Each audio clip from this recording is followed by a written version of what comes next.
Colleen from Arc of Life, and I'm here with Sabrina. Sabrina's an awesome personal trainer, and we're here at the gym today.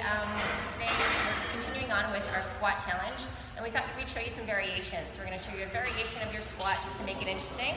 A beginner level. We're also going to show you some more advanced moves and also how to add weight to your squat. Here we go. Great.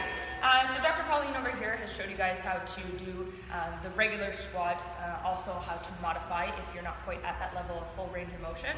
Now, if you are working with a really great range of motion, there's some advancements that we can work with and different foot positioning. So what we're going to work on here is what's called a Sumo Squat. So you want to look at your hip width. So your regular squat, you're working with hip width, and then we're going to double that.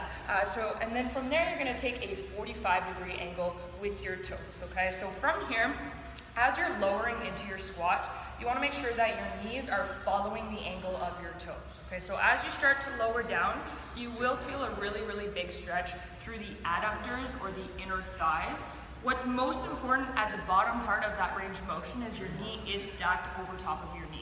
Oftentimes what I see with that sumo squat is they start to descend into the squat, but the knees stay forward.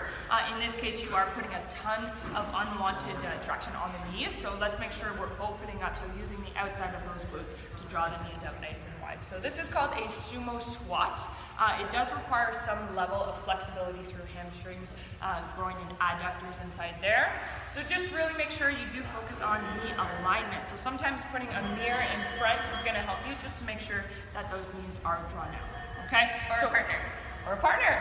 Or a partner. Tell you what you're doing right and wrong. Okay.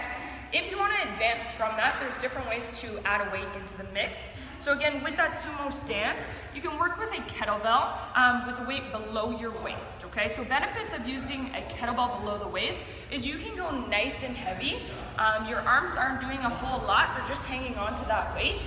So again, knees are out, your chest is drawn up. So at this point here, you are engaging a little bit more of your upper back.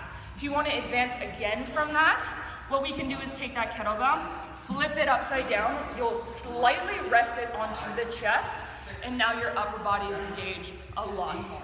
Okay, so with this you have more muscle groups involved, but you might not be able to use as heavy of a kettlebell, but your biceps start to work, your chest, your shoulders, and definitely a lot of that upper back. Now, in the case that you don't have a kettlebell, we can do the exact same thing with a dumbbell here. It's called a goblet squat because your hands are going to be forming a goblet, okay? So nice wide stance again.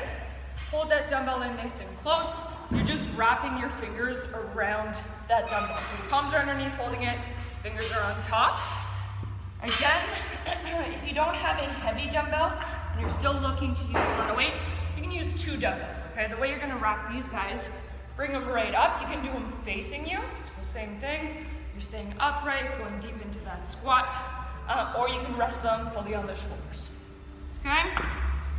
Next one.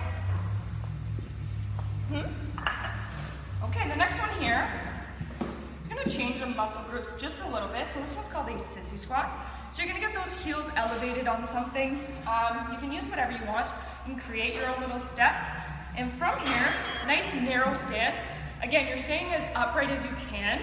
Complete opposite to what we were just doing. Now you're doing a narrow squat. Okay? This is going to put all the stress on the VMO and then up on top on the quad. Breathe nice and slow. And back down, okay? Big important thing here is that you're not jolting or bouncing off those knees. So don't drop to the bottom and then use that to spring up. Should be controlled and then stand. And if you want to advance from that, you can grab those weights, hold them to your side. Same thing can be done, okay? Just make sure you are in full control. Okay, great, awesome. Thanks, Sabrina. So those are some great variations on how to advance your squat, how to challenge yourself and make it interesting. If you have any questions, certainly give us a line and we'll talk to you soon.